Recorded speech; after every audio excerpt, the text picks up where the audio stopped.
બોટાદમાં ટ્રાફિક પોલીસની સતર્કતાથી એક માસૂમ બાળકને તેના પરિવાર સાથે ફરી મિલન કરાવવામાં આવ્યું હતું. બોટાદ જિલ્લા ટ્રાફિક પોલીસે એક માનવતાભર્યું કાર્ય કરતા માનસિક અસ્વસ્થ પિતા પાસેથી બાળકને બચાવી લીધું છે. ઉના તાલુકાના દિલવાડા ગામનો એક પિતા જે માનસિક રીતે અસ્વસ્થ છે તે પોતાના પુત્રને લઈ અને ઘરેથી ભાગી ગયો હતો.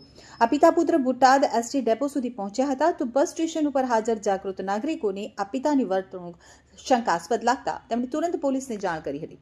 સૂચના મળતા જ જિલ્લા ટ્રાફિક પીએસઆઈ એમ રાવલ અને તેમની ટીમ ઘટના સ્થળે પહોંચી ગઈ હતી. પોલીસે તપાસ કરતા જાણવા મળ્યું કે પિતા માનસિક બીમારીથી પીડિત છે અને પુત્રને અયોગ્ય રીતે લઈ જઈ રહ્યો છે. આજે કાલે બપોરે બોટાદ ડેપોની અંદર એક બનાવ બનેલો.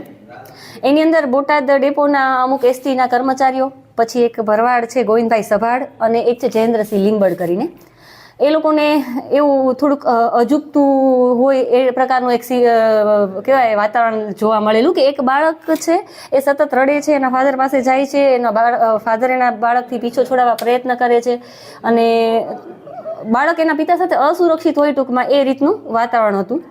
એટલે એ લોકોએ પોલીસને અમને લોકોને જાણ કરી, જયેન્દ્રસિંહ લીંબડે અમને એન્ટી હ્યુમન ટ્રાફિકિંગ યુનિટને અમને લોકોને જાણ કરેલી કે ભાઈ આ રીતનું છે અને અમને એવું લાગે છે કે બાળક એના પિતા સાથે અસુરક્ષિત છે. એટલે અમે લોકો અમારી ટીમ સાથે ત્યાં પહોંચેલા. પછી અમે એને બોટાદ પોલીસ સ્ટેશનમાં, મહિલા પોલીસ સ્ટેશનમાં લઈને આવેલા. બાળકની પૂછપરછ કરી.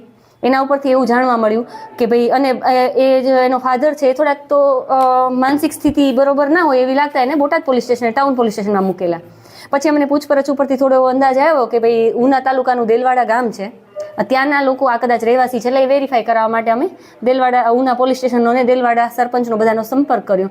પછી આ બાળકના ફઈ ફુવા, એટલે આ જે ભાઈ છે ને એના બેન બનેવીનો અમને સંપર્ક થયો. એટલે એ લોકોએ કીધું કે ભાઈ આ બાળકને આ ભાઈ 4-5 દિવસ પહેલાંથી લઈને જતો રહ્યો હતો અને અમે પણ એને આજુબાજુના તમામ જિલ્લામાં ગોતવા માટે પ્રયત્ન કરી રહ્યા છીએ.